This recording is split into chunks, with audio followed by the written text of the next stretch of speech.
में अच्छे से पढ़िए, क्योंकि यही फाउंडेशन है, यही नींव है। यहाँ अच्छा पढ़ेंगे तो कॉलेज में अच्छा पढ़ेंगे और जिंदगी में तरक्की करेंगे। आपके माता पिता भी आपको यही बोलते होंगे, आपके स्कूल में आपके शिक्षक भी यही बोलते होंगे, पर और कोई रास्ता है ही नहीं। रास्ता यही है, दिल लगा के, जैसे आपने कहा आप दिल लगा के पढ़ाई करते हैं ना, दिल लगा के खेलिए, दिल लगा के जो भी और चीज आपको पसंद है, चाहे वो ड्रामा है, चाहे वो गाना है, डांस, जो जिसमें भी आपकी रुचि हो, करिए, अपनी पर्सनालिटी को डेवलप करिए और ये कभी नहीं भूलिए कि सब कुछ मुमकिन है आपके लिए। सब कुछ जो भी आप चाहें आप हासिल। और मैं आशा करती हूँ कि कुछ ही साल में हम कुछ एम्बेसडर आपके स्कूल से भी देखेंगे। आपने सवाल पूछा कि हम कैसे मोटिवेट करते हैं। हमारी कोलीग ने आपको बताया कि आप खूब पढ़िए, खूब मेहनत कीजिए, उसी में ही सब कुछ है, आपकी मेहनत में सब कुछ छुपा है।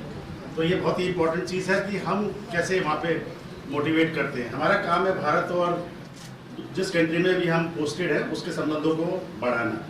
जैसे कि मैं जाम्बिया में पोस्टेड हूँ। जाम्बिया है सदर्न पार्ट ऑफ अफ्रीका जो है, वहाँ पे ऐसा कंट्री, वो भी एक एस्पिरेशनल कंट्री जैसे मैं कह सकता हूँ वैसा है। जैसे आपका डिस्ट्रिक्ट पूरे हरियाणा में एस्पिरेशनल डिस्ट्रिक्ट है कि आपके अंदर एस्पिरेशन से आगे बढ़ने के लिए।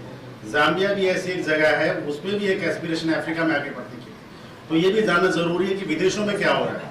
अपने देश में तो हम जानते हैं कि अपने देश में क्या क्या समस्याएं हैं, क्या क्या पॉसिबिलिटीज हैं, कितना अच्छा हो रहा है, कितना अच्छा नहीं हो रहा, उसको कैसे अच्छा करेंगे। थोड़ा आप लोग का भी ओरिएंटेशन जिसे कहते हैं, थोड़ा मोटिवेशन दूसरे देशों को जानने में भी कीजिए कि उनमें कैसे काम हो रहा है, वो भारत से कैसे जुड़े हुए हैं, वो भारत के साथ कैसा काम कर रहे हैं, हम क्या कर सकते हैं अपने देश के अलावा दूसरे देशों में क्या कर सकते हैं। ये भी जानना जरूरी है हर बच्चे के लिए आज के समय में, क्योंकि पूरा वर्ल्ड एक आज ग्लोबल विलेज बन गया है। इंटरनेट से सब लोग जुड़े हुए हैं, आज सबके पास इंटरनेट की सुविधा पहुंच गई है। और इसके लिए हमारे को ये देखना है कि कैसे हम दूसरे देशों के साथ भारत के संबंध कैसे बढ़ रहे हैं, उनमें क्या क्या हो रहा है काम, उसमें भी थोड़ी सी आप लोग अपनी रुचि बढ़ाइए। एक ने बच्चे ने बोला मैं आईएएस बनना चाहता हूँ, बहुत अच्छी बात है आईएएस बनना, लेकिन आईएफएस बनने की भी सोचिए, क्योंकि आईएफएस भी एक बहुत इंपॉर्टेंट है। फॉरेन सर्विस का रोल भी बहुत बड़ा है देश के लिए कि कैसे दूसरे देशों से भारत के संबंध अच्छे बनेंगे। भारत के विकास के रास्ते पर आगे बढ़ रहा है, हमें दूसरे देशों से सहयोग भी चाहिए, हमें दूसरे देशों का सहयोग भी करना है। तो ये बहुत ही बड़ा चैलेंज है देश को आगे बढ़ाने का। उसमें हमारे आईएएस हैं, आईपीएस हैं, दूसरी सर्विस हैं, हम सब मिलकर मेहनत कर रहे हैं। और फॉरेन सर्विस भी उसमें पूरी तरह से जुटी हुई है, जो बहुत चीज़ें दिखती नहीं है। विदेशों में बहुत सारा काम ऐसा होता है जो आपके सामने दिखता नहीं है, इसलिए आपको पता नहीं लगा कि फॉरेन सर्विस भी एक इम्पॉर्टेंट है। हमारे लिए भी अच्छा लगा कि डिस्ट्रिक्ट आए, हम लोग डिस्ट्रिक्ट के बारे में जान रहे हैं, कैसे नूह एक एस्पिरेशनल डिस्ट्रिक्ट है, कैसे आगे बढ़ सकता है, कैसे हम अपना सहयोग, हमारे राजदूत यहाँ पर आए हुए हैं वो कैसे सहयोग कर सकते हैं, वो विद्यालय में क्या कर सकते हैं, ये सब कुछ जानने का एक इच्छा है आप लोगों में है। बहुत ही सुंदर लगा, बहुत अच्छा लगा और बहुत बहुत धन्यवाद आप लोगों ने हमारे लिए इतना समय अपना वेट करा हमारे आने का। और यहाँ आकर मुझे बहुत ही खुशी हुई है कि मेरे को एक स्कूल में वापस आने का मौका मिला एज एन एम्बेसडर और आपके साथ बातचीत करने का मेरे को मौका मिला। बहुत बहुत धन्यवाद। मुझे यहाँ आके कैसा लगा मुझे पता नहीं, मेरे दूसरे जो कलीग्स हैं, मैं अभी बोल ही रहा था कि यहाँ आके मुझे लगा जैसे मैं अपने पुराने स्कूल में पहुँच गया हूँ। बिकॉज मेरा स्कूल इसी तरह का एक स्कूल था।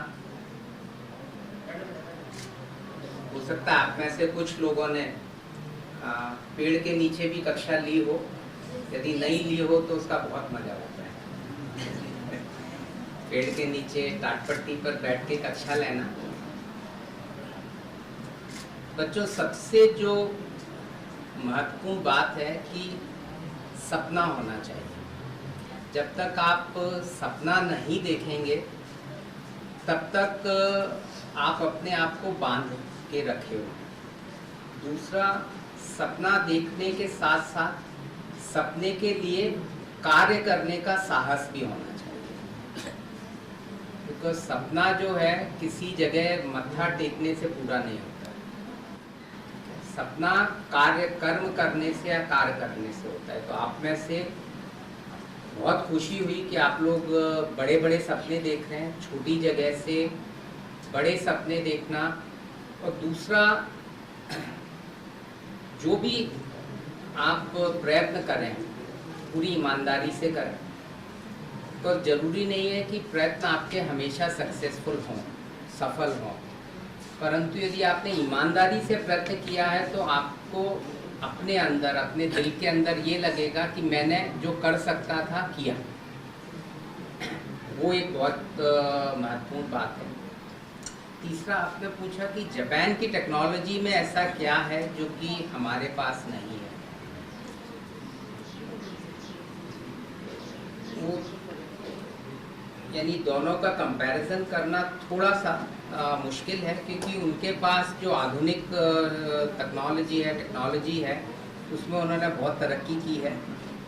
और जो सबसे एक महत्वपूर्ण चीज़ जापान की टेक्नोलॉजी के पीछे है कि उसमें वो हर तरह से सोचते हैं कि उसमें क्या समस्या आ सकती है, और जो उसकी क्वालिटी है, जैसे आपकी किताब है, किताब में आप जब लिखते हैं हैंड राइटिंग, तो किसी की अच्छी होगी, किसी की बुरी होगी, कोई ज़्यादा लगन से कर रहा है। तो जापान में ये है कि यदि वो लिखते हैं तो पूरे लगन से उसको कि कैसे वो सबसे सुंदर लिखाई हो, उसके लिए प्रयत्न करते हैं।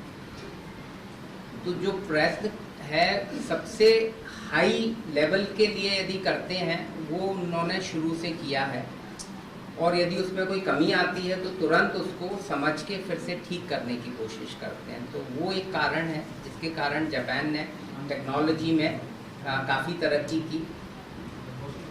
परंतु फिर उसका एक और पहलू भी है कि जब वो पहुंच के एकदम से संतोष कर लेते हैं तो फिर उसका आगे बढ़ना भी कम हो जाता है। तो अभी आप देखेंगे कि जापान की टेक्नोलॉजी से बाकी दूसरे देशों की टेक्नोलॉजी भी आगे बढ़नी शुरू हो गई है। तो वो भी एक ज़रूरी है कि आपके अंदर जो एक इच्छा है आगे बढ़ने की, वो निरंतर रहनी चाहिए। और यदि वो रहेगी तो मुझे यानी कोई शक नहीं है कि आप लोग जो करना चाहते हैं, जो आप सफलता पाना चाहते हैं, आपको वो सफलता जरूर मिलेगी। तो बहुत बहुत धन्यवाद, एंड आप सबको बहुत बहुत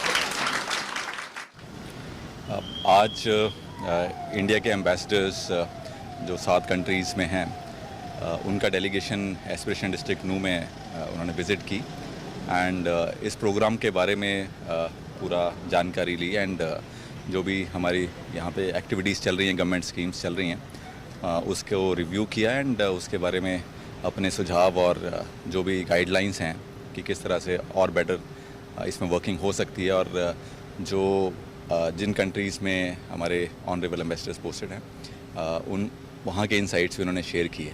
सो इसके पश्चात एक आंगनवाड़ी सेंटर खेड़ला विलेज का और एक हमारा गवर्नमेंट सीनियर सेकेंडरी स्कूल मेवली में जो है वो भी विज़िट किया। तो किस तरीके की बातें? मेनली एस्पिरेशन डिस्ट्रिक्ट प्रोग्राम में हमारी 5 सोशो इकोनॉमिक थीम्स हैं, जिसमें health and nutrition, education, financial inclusion, skill development, agriculture, water resources and basic infrastructure के पैरामीटर्स उसमें रिव्यू होते हैं, एंड इन्हीं सारे पैरामीटर्स पे ही सारा जो